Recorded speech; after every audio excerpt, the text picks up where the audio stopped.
Hello everyone, Speedy B here at Warfield Adventures, and we are back with the 1980 Suzuki RS175 project bike. So what we're going to be doing is we're going to be diving into the engine because we're going to replace the reeds. Now here's why.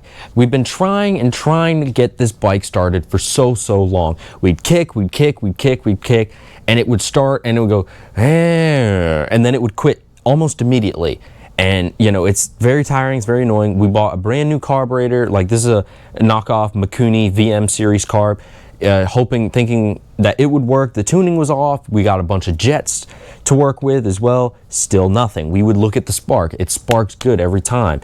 And we're sitting here like, what is going on? I actually even started to disassemble it to try and figure out what was going on. Then Dad and I were like, well, what if the reeds are bad? Because we haven't checked those and we don't know what the condition is. So now, I want to explain how reeds work so that y'all can maybe understand what we're doing. So we're going to start with the engine. This engine is up at the top, right? The piston I should say. So the piston comes down, right? As the piston comes down, your reed valves, the flaps open, okay? Now the reeds are a one-way valve into the engine. So this comes down and the reeds open up. So imagine they're like this, they're sitting flat, and then they open up, they spread. It comes down, it opens, it lets that fuel and air in. As the piston goes up, that pressure created as the piston goes up closes it. That prevents any air fuel mixture from going back this way. It kind of keeps everything here and it forces it to get into the combustion chamber while the intake port is open before the piston closes off the intake port.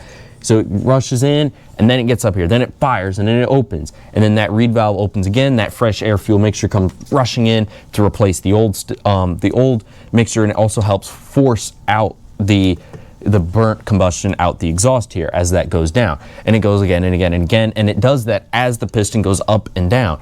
Now the reason why that, if you have bad reeds, is it may not be sealing correctly. So as the piston comes down, it's probably staying open and air and fuel is just blowing in. You know, your mixture isn't being inserted correctly, and the reeds also help with the atomization of it. More atomization, the better burn you have, the better boom you have as well. So if you're just dumping fuel into it, then at that point you're not going to get good combustion. It's going to be running way too rich, and you can have a whole host of other problems. So, and I did notice that this other carb, there was like right around here and even back here a little, the air box was a little wet, and I thought that was just oil because you would, to slide the carb in and out correctly. The more I think about it, that might have been the reeds in here are bad, and that it's allowing that mixture to go back this way, and it's not flowing where it should correctly, meaning that the reeds they're open and they're worn, or they're broken, they're cracked, they've got a hole in it, and they're not working correctly. So that's what we're going to do in this video. Right over here, we've got the new reeds, and hopefully that this makes it work, because based on the understanding of the reeds and the symptoms of the bike, it's showing that the reeds are the issue, that you kick, and finally you get it going because you get enough fuel in there at the right time for it to run, and then it quits because the reeds aren't in time with the engine because they're broken and not functioning correctly. So I hope that was a good explanation for anybody that was wondering. You know, the reeds has always been a confusing thing for me, and I did, tons of research just to figure out, like, how do the reeds work, so that when I explain it to you guys, it's not incorrect, or it's in a way it makes sense, and that helps my understanding as well, and hopefully you guys as well. So now that we got that explanation out of the way, and what we're going to do, we're going to take the thing apart. So just like that, we have got it disassembled to where we need. So we got to take the cylinder head off and then take the cylinder itself off. So there's 6 bolts on top of the cylinder head. You got to break loose. Here we go. Once we break them loose, we can take them off and then take the cylinder head off. Okay, so once you get that done, just give it a little wiggle. Get your hand under there. Pull that out. Sweet. Look at all that. Oh, this is just the metal gasket. Make sure you know the direction of it so you don't put it back in the wrong way. All right, so next we got to get the cylinder itself out. So if you look on the side here, there's I think there's about 6 nuts that hold it down. So I believe size ranging 10 and 12, I believe, is what all the sizes are here. So I've got a 10 here, and I've already broken these loose just to make sure that they spin previously, so that's why these come off easy. These should take a little bit of force to break loose, but they shouldn't, much like these ones here that I've got, they shouldn't just like fall loose basically. So, and be careful when you take these off. You don't want to strip anything. You want to make sure you're on it really good. Now, if you have a socket and you can get them to fit these things, these, I'm not sure what these are called, but these work pretty well. That's kind of what you would do, is you'd stick them in there and put your socket on it. But we only have 13, 14, and 15 size wise, and we need 10 and 12. So all right, so I got the 3 off on this side, and I believe there's 3 on the other side we got to take off as well. All right, so yeah, much like the other side, you got a 10 in the back and then 2 12s in the front. Again, same thing like the other side. These I had already loosened, again, just to make sure that they weren't stripped and I could actually get tools in there, you know, because that would have been a bigger issue trying to figure out how to take it off if they were stripped. All right, we've got it, all the bolts out. We should be able to pick this thing up now and get this out. Look at that, it's pretty simple there. Already with it being loose. Piston slides right out. Move that. Don't break anything. So let me get the piston to go down. This part, the bottom that's in, that's just great. It's gonna come back up with me. That's what I was trying to avoid. There it is. See, there's our reeds at the bottom. All right, so here we go. Got the cylinder head on the bench. We're just gonna pull the whole reed cage out. The initial looks of it show that they're a-okay. I mean, I didn't see any light passing through or nothing like that, so they might be good to go. I'm still gonna replace them, obviously, while I have it open. Went through the trouble of, you know, doing all that. I might as well just still replace them.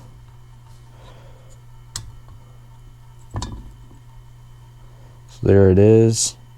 I mean, the biggest thing is really this, yeah. I was gonna say carbon buildup or something, but they sit flat. These are metal ones, so they'll last really long. A good long time, but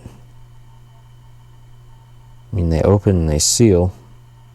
There is no light passing through them. All right, so we're gonna pull the guard here off. All right, so got the guard off. This looks pretty good. Doesn't look to be in any bad shape, but these are the key. I mean, these look good. They're still flat. The metal ones should last a good long time. So, I don't know. I don't think the reeds were the issue. It also could have been tuning, like I said. The stock carb had a bad mixture. I guess I really didn't talk about that. It had like a pilot or a main jet that was way too big. I think the stock main jet is like a 150, I believe. This thing had like I believe almost 300 or something like that. It was huge. Was it 250? Was it 250 or 260? Something like that, yeah.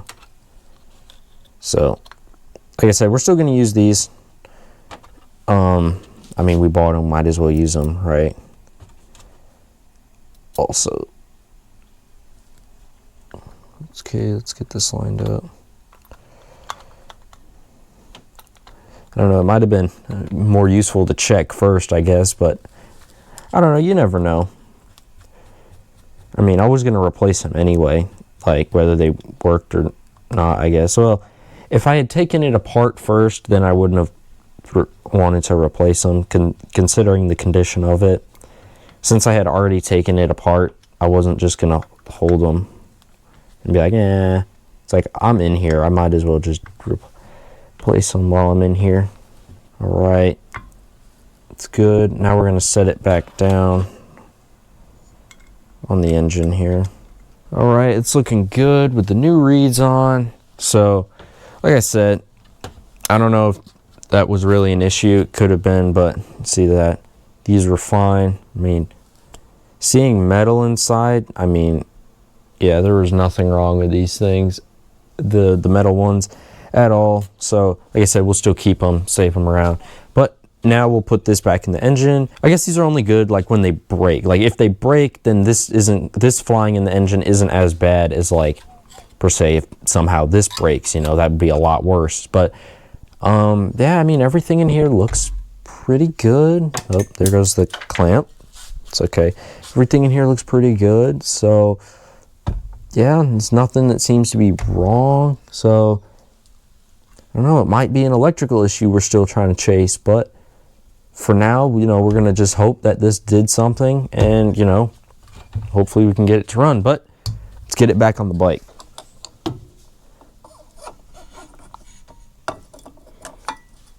Squeeze the piston rings here. Let's see if we can get that. Oh, yeah.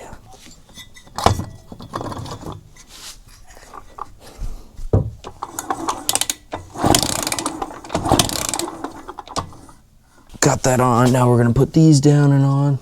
All right, on the other side, we're going to spin these down and get these put on.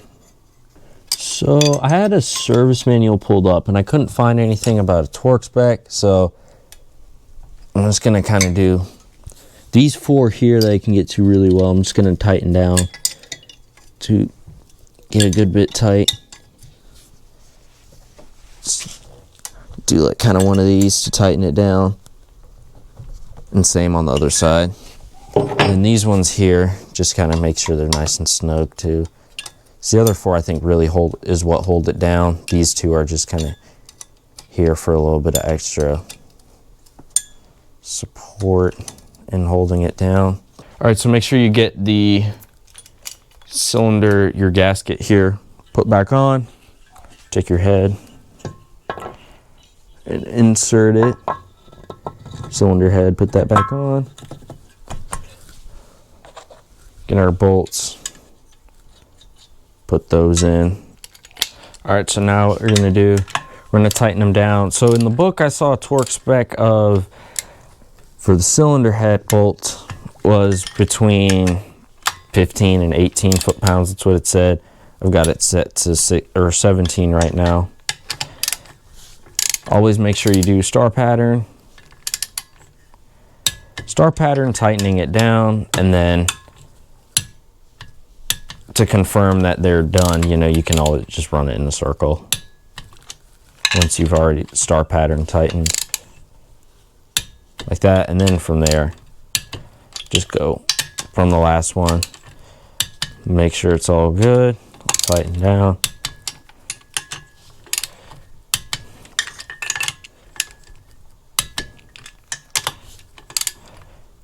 And there we go. Cylinder head back on. So now that we've done that, we're gonna put it back together. And there we go. So look at it back together. So yeah, just kind of put it back together. Got it good, ready to go. So hopefully those reeds actually help in doing something to get this thing closer to starting, or at least helping it out. I don't think so, because the other ones were sealing. These ones are sealing just the same. So carb tuning and stuff like that's next. Checking the electrical before we put it back in. I did check the spark again. Every kick, it's da da da da da da. There's a little bit. So I don't know. We'll see what happens. Hopefully we can get something going with this. I'm really excited to ride this thing. You know, since we got it. You know, this fun bike. You know, sort of class of bike from back in the, you know, late 70s, early 80s, early to mid 80s kind of thing. You know. When I did research on it after getting this bike, you know, it seems like a fun category, sounded like a fun time, and this sounds like a fun bike to ride based off that, and plus the tires on it, they look really good for that. So I'm just hoping we can get it back or get it running here shortly, and you know, we'll see what happens from there. So yep, definitely stay tuned with all the stuff on this bike. And like I always say, like, comment, subscribe. That shows us your appreciation in these videos. And also make sure you subscribe so that, you know, you can check out all our other content with this bike and all the other content we plan to do in general. So that's it here. Speedy B here signing out. Warfield Adventures. Ride safe and enjoy every ride. Peace out.